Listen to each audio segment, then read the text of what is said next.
وقتی توی یه جاده سفر میکنین خوبه که موانع راهو بشناسین، چون نمیخواین تصادف کنین. مگه نه؟ همین مسئله توی سفر ما به سوی موفقیت هم صدق میکنه. توی این ویدیو 5 عامل رو بررسی میکنیم که مانع از موفق شدن شما میشه. 1. عامل ترس. ترس یکی از بدترین دشمنای موفقیته. وقتی که ترس ریشه های حساس خودشو دور شما میپیچه و شما رو به اسارت خودش در میاره، هرگز قادر نخواهید بود که به رویاهای خودتون برسید. ما باید با ترس خودمون روبرو بشیم و ببینیم که اصلا به چه دلیلی اونا وجود دارن. اونا رو به گوشه‌ای پرتاب بکنیم و رویاهای خودمون رو با اشتیاق شکست ناپذیر دنبال کنیم. 2.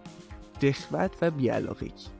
بی پرده بگم، اون چیزی که بسیاری از افراد رو از موفقیت باز می‌داره عدم داشتن انرژی و انجام کاریه که باعث حرکت به سطح بعدی میشه.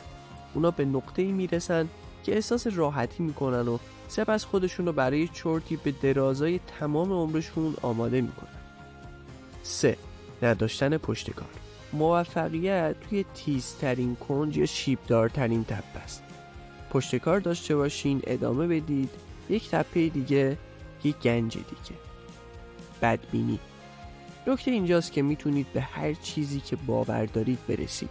از خودتون بپرسید که چه نوع افکاری رو با خودتون حمل میکنید. آیا خوشبین هستین یا بدبین؟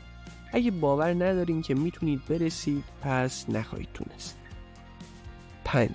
انتخاب افراد نامناسب برای گذراندن وقتتون. این عادت ما رو به راحتی تبدیل به محصولی از محیط میکنه. به همین خاطره که گذروندن وقت با کسایی که به شما فشار میارن تا به عقب برنگردید اهمیت بسیاری داره. در مورد افرادی که اطرافتون هستن چه ایده‌ای داری؟ آیا این افراد با صلاحیت هستن که شما رو تشویق میکنن یا مانعی در راه موفقیتتون هستن؟